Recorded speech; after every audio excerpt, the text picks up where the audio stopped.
Os irmãos vão acompanhar a leitura dos 11 primeiros versos. Carta de Paulo aos Filipenses, capítulo 1, versos de 1 a 11.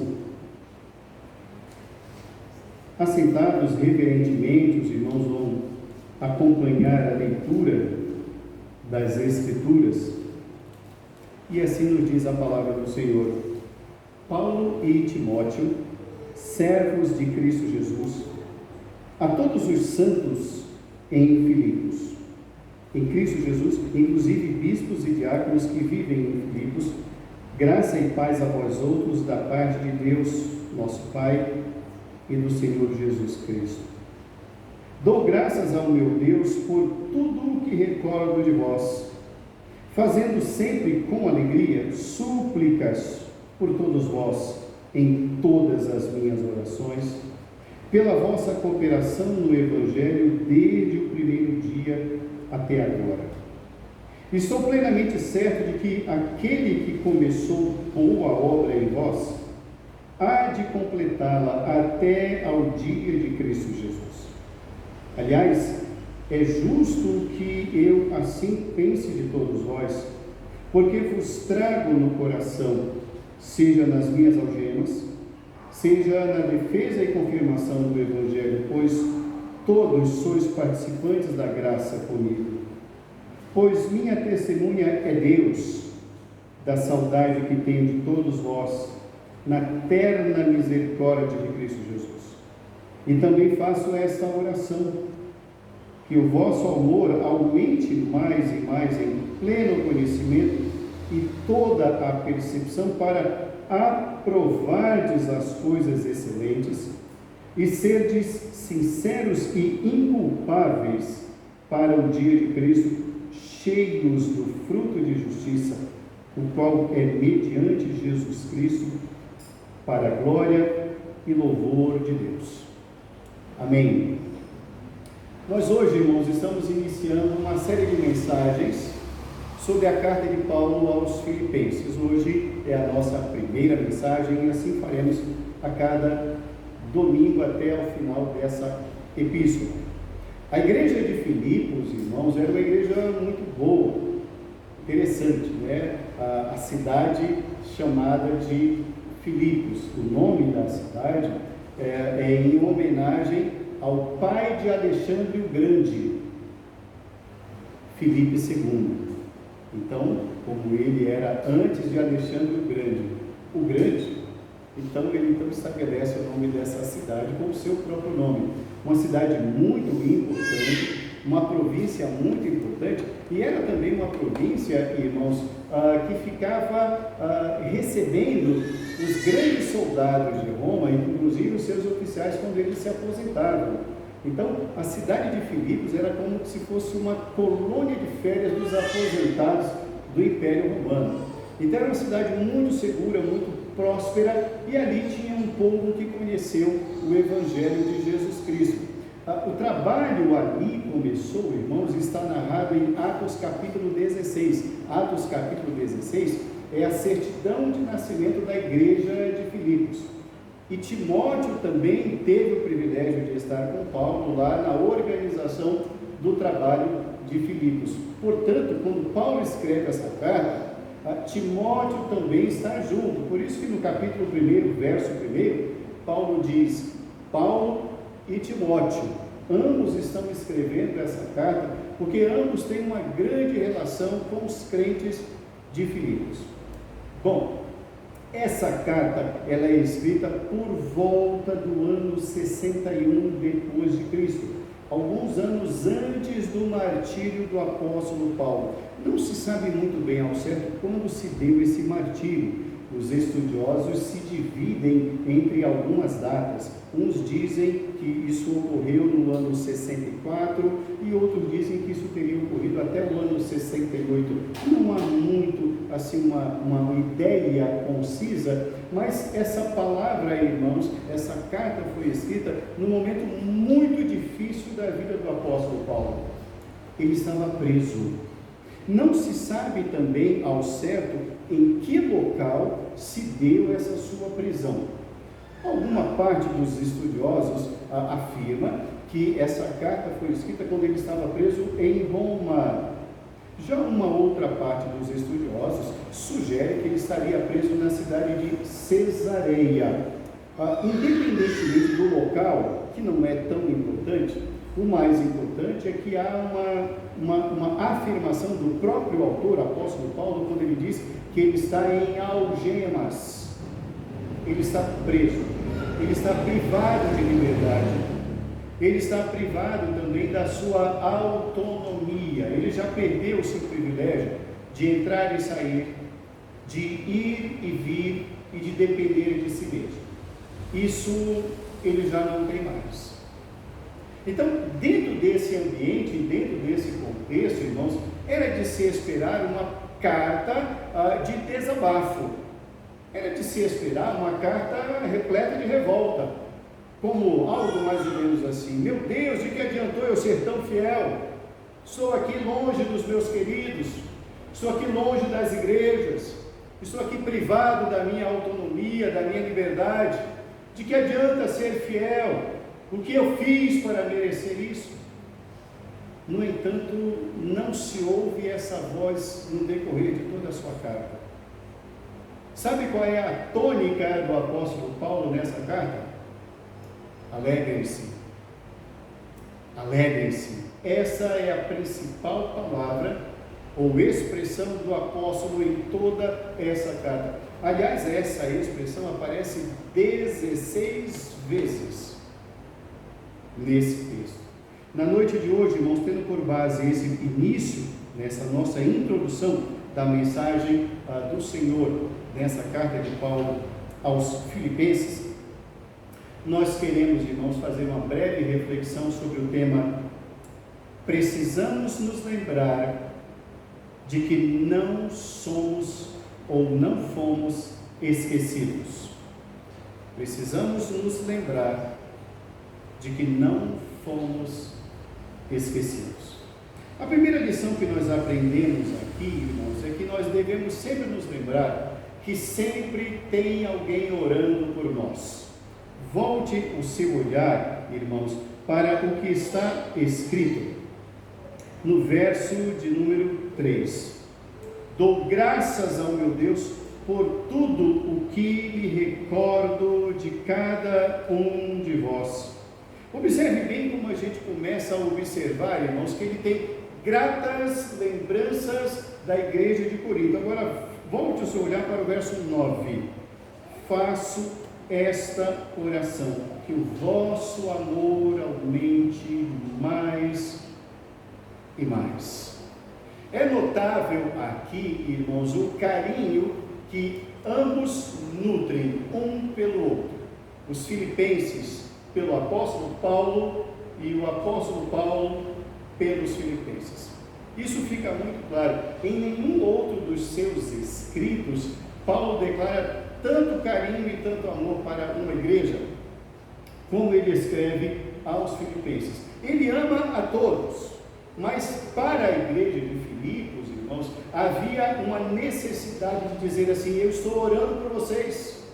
Sabe por quê? Exatamente por conta do carinho que a igreja tinha para com o apóstolo Paulo.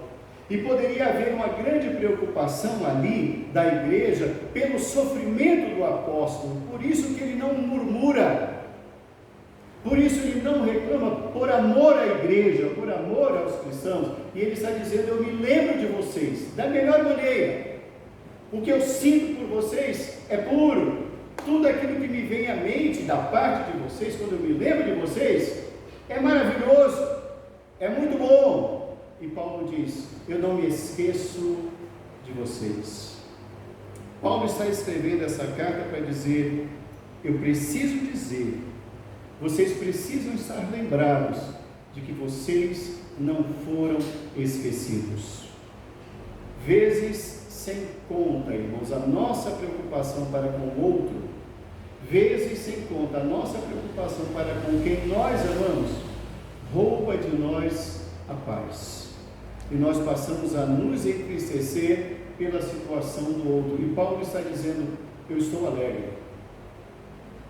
eu estou feliz.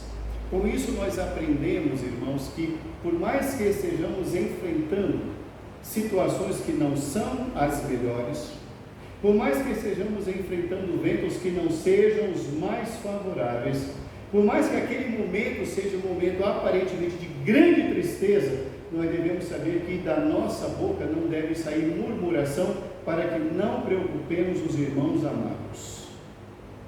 Nós devemos nos lembrar que não fomos esquecidos. Eu agradeço a Deus. Não é se fingir de forte, é ser forte. Não é vestir uma capa e sorrir, escondendo a tristeza. Não, nós não estamos escondendo. Paulo está dizendo, eu estou em algemas. Mas ele diz, eu estou alegre por vocês. Querido, nós devemos ter essa manifestação de carinho e amor para com os demais. Sabe por quê? Porque pessoas se preocupam conosco. Então, dependendo do nosso tom de voz, dependendo da nossa fisionomia, dependendo daquilo que nós falamos, isso pode abalar as pessoas que nos têm como referenciais. Seja forte, meu irmão. Minha irmã, seja forte. Entenda que nós não fomos esquecidos por Deus. Ore e interceda. Uma segunda lição que nós aprendemos nesse texto aqui, irmãos, está no verso de número 6. O verso de número 6 diz: estou plenamente certo de que aquele que começou boa obra em vós há de completá-la até ao dia de Cristo Jesus. A segunda lição que nós aprendemos, irmãos, é de que Deus continua a trabalhar nas nossas vidas.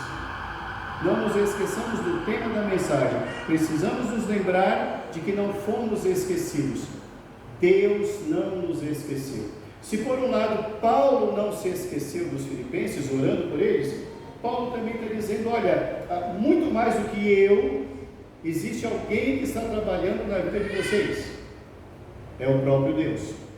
Quando o apóstolo Paulo está falando sobre isso, no verso 6, ele está confortando o coração da igreja para dizer, não apenas eu amo vocês, não apenas eu estou orando por vocês, mas Deus continua a trabalhar na vida de vocês. O que ele está dizendo aqui, irmãos, a palavra que ele está dizendo aqui, quando ele fala no verso 6, boa obra, ele está dizendo que é um bom trabalho. Paulo está dizendo o seguinte, não houve apenas a salvação, o ato da salvação na sua vida, não é apenas isso, mas há um trabalhar de Deus constante na vida de vocês, que é a santificação. Sabe por que isso, irmãos? Porque notícias podem vir ao nosso encontro e podem nos trazer muita tristeza, podem nos deixar muito abatidos mesmo, e repito, podem até nos fazer questionar a graça e o amor de Deus para conosco. Qualquer assunto, uma perda,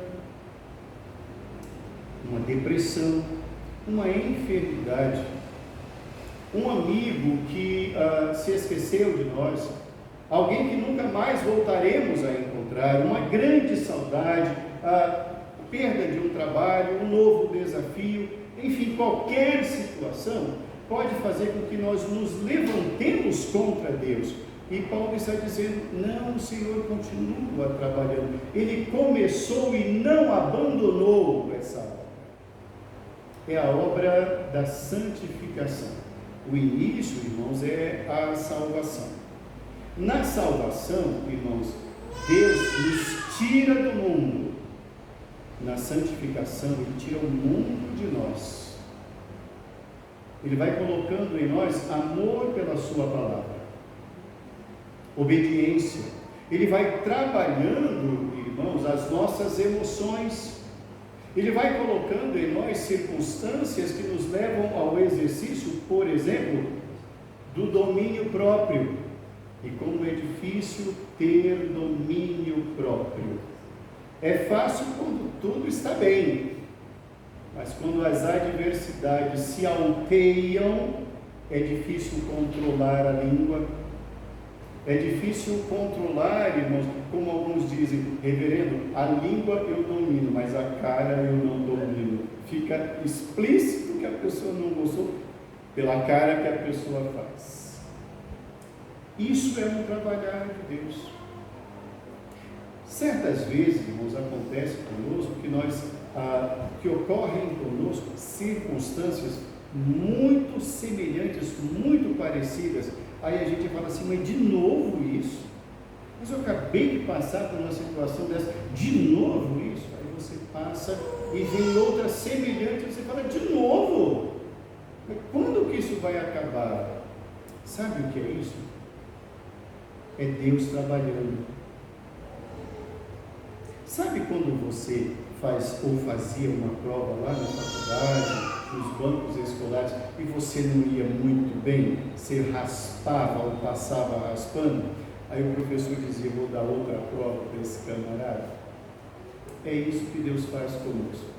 Eu me recordo que no meu terceiro ano colegial, já foi aqui na cidade de São Paulo, um colégio chamado Colégio Elite. E nós tínhamos duas professoras de língua portuguesa. Uma dava gramática e a outra dava literatura. A professora de gramática, ela passou um ano inteiro fazendo provas quinzenais sobre figuras de linguagens, onomatopeia, prosopopeia e tantas coisas que até hoje eu não aprendi todas. Mas sabe por que ela repetia? Porque ela sabia que a gente não tinha aprendido. Então, toda quinzena ela dava uma prova de figuras de linguagem. E a gente odiava aquilo. Mas ela dizia, eu estou preparando vocês para o vestibular, vocês precisam dominar figuras de linguagem. Da mesma forma, irmãos, como professores podem fazer isso, muito mais ainda Deus pode fazer conosco. Por isso o apóstolo Paulo está dizendo, Deus começou uma obra, Ele não concluiu. Ele vai completar essa obra. Então, Paulo está dizendo uma coisa muito clara para a igreja de Filipos. Deus não se esqueceu de nenhum de vocês.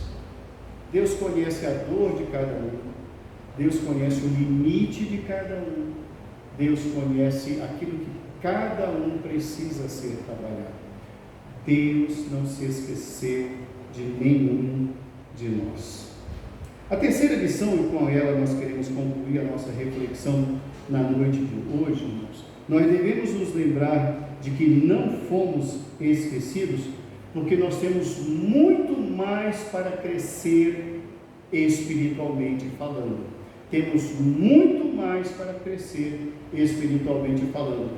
Volte o seu olhar para os versos 9, 10 e 11. Os versos dizem assim: faço essa oração, que o vosso amor aumente mais e mais em pleno conhecimento e toda percepção, para aprovardes as coisas excelentes e serdes sinceros e inculpáveis para o dia de Cristo, cheios do fruto de justiça, o qual é mediante Jesus Cristo, para a glória e louvor de Deus. Eu quero chamar a sua atenção para o que está escrito no verso 10. O verso 10, irmãos, tem uma expressão que quando nós a lemos, nós podemos até passar despercebido, mas não podemos. O verso 10 diz que ele está orando para que a igreja aprovasse as coisas excelentes. Aí alguém pode pensar assim, mas reverendo, se uma coisa é excelente, ela já não deve ser bem-vinda? Deveria. Mas não é bem assim que acontece. Sabe o que é que acontece muitas vezes conosco? Uma resistência às coisas excelentes. Nós não as queremos. Nós queremos as nossas excelências. Aquilo que nós julgamos ser bom. Aquilo que nós julgamos serem as coisas excelentes. E Paulo fala, eu estou orando para vocês aprovarem as coisas excelentes que vêm de Deus. Por vezes nós resistimos à excelência de Deus. Nós queremos a excelência do amigo, a excelência da igreja, a excelência das nossas conveniências, mas resistimos à excelência da parte de Deus. Coisas assim, pessoas assim, não adiantam ser forçadas. Paulo diz: não, eu resolvi orar, eu resolvi interceder para que haja quebrantamento, eu resolvi interceder para que Deus abra o entendimento. Sabe por quê? Porque muitas vezes, irmãos, as coisas excelentes estão exatamente diante de nós, mas exatamente porque nós não as reconhecemos como tais, nós não a recebemos. É o que acontece quando nós não sabemos o que estamos procurando. A coisa está diante de nós, mas porque não sabemos o que estamos procurando, acabamos por rejeitar, acabamos por não reconhecer, acabamos por desprezar. Isso é muito comum. Cada um dos irmãos já deve ter passado por centenas ou milhares de experiências como esta que eu vou citar agora. De você estar em um restaurante ou numa lanchonete, comendo com os seus familiares, e você percebe que tem alguém disputando restos de comida em uma lata de lixo, e pega os restos do refrigerante, os restos que ali são jogados. Aquela pessoa ali está faminta. Por mais que possa não parecer higiênico tudo aquilo, ele sabe reconhecer a comida, porque ele tem fome, e ele não sabe quando ele vai comer, ele não sabe em que dia que ele vai comer. E muitas vezes em casa nós reclamamos do que temos em abundância. Temos a excelência e não sabemos reconhecer, e nos queixamos. Mas aquele que tem fome, aquele pedaço de pão seco que alguém disse, está seco, está velho, não quero, aquela pode ser a refeição de 3 ou 4 dias de uma pessoa faminta. Na casa do Senhor, a mesma coisa acontece. Banquetes são oferecidos, pão verdadeiro, com abundância, e muitos desprezam, mas o faminto sabe reconhecer a riqueza daquela proteína espiritual que lhe está sendo ministrada. E Paulo está dizendo: eu oro para que vocês abram esse entendimento, eu oro para que vocês aprovem as coisas excelentes. Irmãos, da parte de Deus só há excelência para o seu povo. Concluindo a nossa reflexão nessa noite, na primeira mensagem sobre a série, na carta de Paulo aos Filipenses, aconteça o que acontecer, por mais que estejamos passando dias com situações que neste momento parecem ser incompreensíveis, nós precisamos nos lembrar, irmãos, que não somos nem fomos esquecidos por Deus. Deus levanta pessoas para orar por nós. Paulo estava orando pela igreja de Filipos. Eu quero desafiar você a orar por esta igreja. Ore por esta igreja. Ore todos os dias, separe um tempo, ore. Consagre um tempo, ore. Ore por cada pessoa que tem vindo à igreja presbiteriana da Bela Vista. E não é errado orar, irmãos, é dever orar. É nosso dever. A palavra do Senhor diz: rogai ao Senhor da seara para que mande mais trabalhadores. Ore por isso. Ore pela igreja. A igreja precisa de oração. Paulo estava orando pela igreja de Filipos. Eram seus amigos. E exatamente por esses laços de amizades, esses laços fraternais, ele dizia consigo: eu estou preso, eu estou privado de liberdade, eu perdi a minha autonomia, mas eu não vou deixar que nada seja maior do que o meu desejo de orar por aquela igreja, por aqueles irmãos. Aqueles irmãos precisam de oração. Meu querido, todos nós precisamos de orações. Ore, separe um tempo e não passe assim a oração. Não faz isso. Separe um tempo para orar. Lembre-se do pastor, dos presbíteros, dos diáconos. Lembre dos jovens, lembre das crianças, lembre das mulheres, lembre-se dos homens. Lembre-se de cada trabalho que essa igreja tem. Ore. As igrejas precisam se lembrar de que elas não foram esquecidas. Ore também, irmãos, como diz o texto, para Deus continuar atuando na igreja. Ele começou um trabalho, ele não concluiu. Precisamos ter essa percepção de que o Senhor continua agindo, a despeito das lutas, a despeito das enfermidades, a despeito das enfermidades e doenças, das coisas que nós não compreendemos. Deus não parou de agir, porque Ele se lembra de cada um de nós. E vamos orar também, irmãos, para que nós aprovemos as coisas excelentes, que saibamos discernir as coisas excelentes.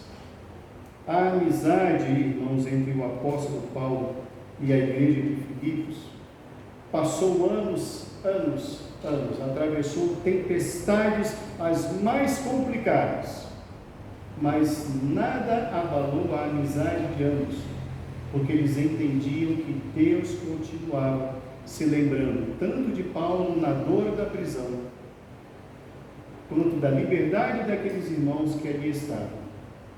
Não deixemos, irmãos, não permitamos que as nossas dores, as nossas incompreensões venham a eclipsar, trazer sombra à esperança, à alegria de quem precisa.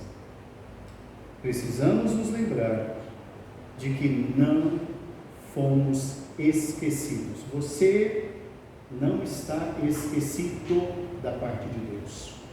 Você não está esquecida da parte de Deus.